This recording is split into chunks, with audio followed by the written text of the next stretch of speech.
pendidikan tata boga. Di sini kami akan mengobservasi mengenai lab dapur ya yang ada di dapur saja.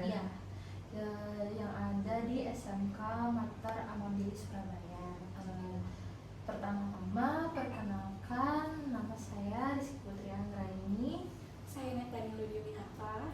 Dan kami perwakilan dari kelompok yang akan mengobservasi hari ini.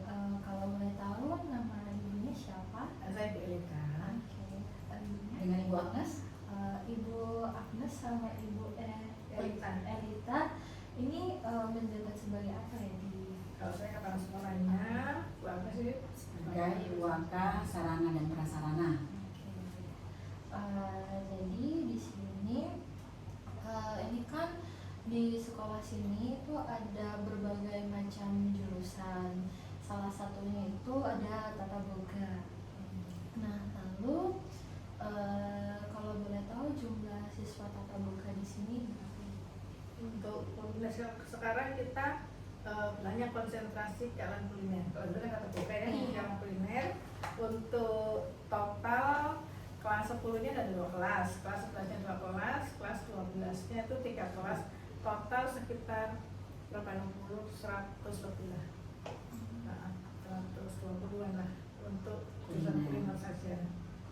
Lalu untuk prakteknya begitu itu jadwalnya apa saja? Ya, kalau untuk jadwalnya tergantung dari gurunya. Jadi Kebetulan aku sih juga guru kuliner. Ya, saya mengajar di pengolahan makanan Indonesia. Jadi tergantung dari gurunya. Biasanya satu mapel itu dalam satu semester 5 sampai 6 praktek. Jadi karena kan pelajarannya kan banyak, ya ada kontinental, kemudian makanan Indonesia, pastry bakery, kue Indonesia, oriental, kemudian cake decor, itu nanti bergantian dapurnya. Jadi maksimal 6 sama ujiannya itu 6 kali praktek. Jadi di sini prakteknya itu tidak berkelompok, jadi hanya sendiri-sendiri. Jadi satu anak, satu meja, satu station, plus dengan peralatan-peralatannya. Gitu. Jadi biasanya kan sebelum praktek itu ada grooming seperti itu. Nah, kalau di sini tuh groomingnya seperti apa? Kalau groomingnya anak-anak pertama sebelum masuk mereka harus on time ganti baju itu 5 menit. Jadi harus dicek dulu mulai dari apronnya, kemudian topi, baju chefnya, kemudian ada napkin, peralatannya sendok, kemudian sendok garpu, kemudian pisau dan lain sebagainya, sepatu, safety shoes, celananya juga harus yang hitam. Itu harus ini, kemudian nanti baru sebelum praktek itu sudah harus ada pengenalan mereka mau masak apa, kemudian mereka seberapa paham mereka akan memasak hari itu. Izin bertanya Ya. juga, untuk laboratorium untuk praktik kuliner ini tuh totalnya ada berapa ya? Ya, di sini keseluruhan ada 3, 1 sama 4 restoran ya, sama servis itu ya. Jadi ada dapur kontinental, kami menyebutnya dapur kecil karena memang ruangannya kecil. Kemudian ada dapur besar, itu makanan Indonesia. Kemudian ada dapur pastry, kemudian sama ruang restoran. Memang khusus untuk praktek anak-anak servis. Gitu. Baik, lalu untuk laboratoriumnya kan cukup banyak ya, ada 4.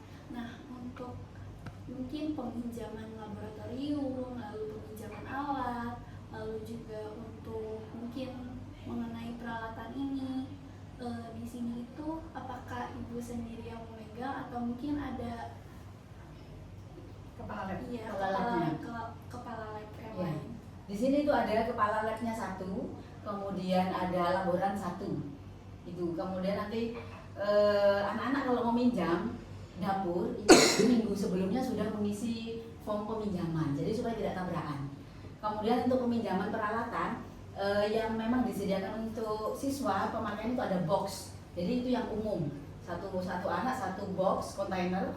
Kemudian nanti kalau seperti alat-alat elektronik seperti blender, mixer itu nanti mereka ngebon. Jadi memang sudah ada list peminjamannya.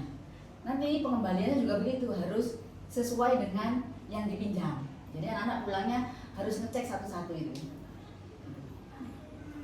Baik, saya izin bertanya untuk kan biasanya kita praktek itu kan ada penerapan K3 dan HACCP. Nah, kalau di sini tuh penerapannya gimana? Penerapan HACCP itu tentang ini ya, apa namanya, cek bahan ya, in out First in, first Jadi, out, FIFO. sebelum FIFO, praktek heeh. anak itu kan dicek dulu mereka Ya. usahakan tidak membawa plastik bungkus kertas Ya. dari pasar, lalu kita di apa timbul bukan ditambah dia kan tinggol ya. Mereka harus bersih dulu semuanya. Jadi sebelum masuk mereka harus dicek dulu. Jadi yang misalkan dari pasar itu harus disiangi dulu di rumah. Jadi di sini sudah bersih. Kalau seandainya toh nanti mereka terpaksa, berarti pada saat prepare itu sudah harus dibersihkan. Nanti gurunya keliling gitu. Kemudian untuk tempat sampah itu sudah ada pemilihan tempat sampah juga. Itu ya, Bu. Lalu kalau untuk pengolahan limbah itu gimana Ya, ya? kalau pengolahan limbah, kami sekolah ini kan ada rumah ekologi di Jalan Ternate 37, jadi seberangnya. Jadi kalau kami sudah memilah sampah itu sampah kulit telur, kemudian bahan basah, kemudian nanti ada plastik, ada kertas. Itu nanti setelah itu nanti dibawa ke rumah ekologi untuk diproses.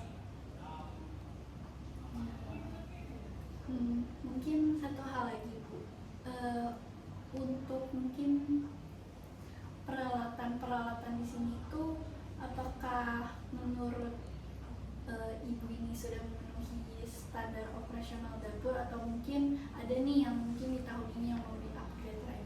Ya, kalau peralatan sementara ini sudah lumayan ya, sudah cukup baik sesuai standarnya hotel. Jadi anak-anak menurut kami, tapi memang perlu upgrade terus ya, karena supaya nanti anak-anak itu pada saat OJT atau PKL itu tidak kaget tuh ada seperti ini. Mungkin yang di tempat hotel mungkin lebih besar, kulkasnya gede ya, atau kalau di sini kan standar aja. Tapi kalau peralatan-peralatan kecil ya khusus hanya satu untuk personal satu orang. Nah, jadi nanti masih terus ada perkembangan kalau ada yang baru gitu. Untuk tatanan dapur ini kan kita sudah buat satu siswa satu perapian, jadi satu dapur, sehingga anak-anak itu bisa praktek secara mandiri. Karena kalau praktek kelompok itu kan ada satu yang tukang masak, ada yang satu tukang cuci piring, itu mereka tidak bisa untuk menguasai dalam satu masakan. Jadi memang dibuat per individu supaya mereka bisa. Ada saatnya mereka kelompok, pada saat pengelolaan usaha harus jualan dan mereka kelompok sih. Jadi dapur memang disetting untuk satu anak untuk meja ini. Jadi kalau sudah masak itu kadang-kadang anak sudah langsung display, jadi nggak hanya makanannya, jadi ada di mejanya itu mereka membuat display. Jadi misalkan makanan dari Manado misalkan, nah ini Manado ini apa saja sih? Nah ini ditampilkan di sini. Biasanya boleh nanti cek di IG atau di TikTok, nanti bisa lihat dari situ ya kegiatan kami. Ya, kemarin itu kakak saya kan guru Barminawati, itu pernah kunjungan ke sini, itu bawa roti tawar dari Mataram Inggris. Ya, itu kita punya MA Bakery, itu unit produksi kami. Jadi setiap hari memang produksi roti tawar, itu memang yang paling enak, terkenal tawar itu. Boleh promosi. Iya, enak sekali kemarin. Jadi Tanpa dikasih apa olesan itu enak. Iya. Coba nanti. Murah kok, berapa cuma 16.000 ya? 16 atau 17 gitu saya lupa. Lebih murah dari yang merek di luaran, tapi kualitasnya bisa dilihat. Mudah-mudahan masih ada, kadang-kadang yang sudah habis. Saya aja kalau kadang beli pulang itu sudah habis.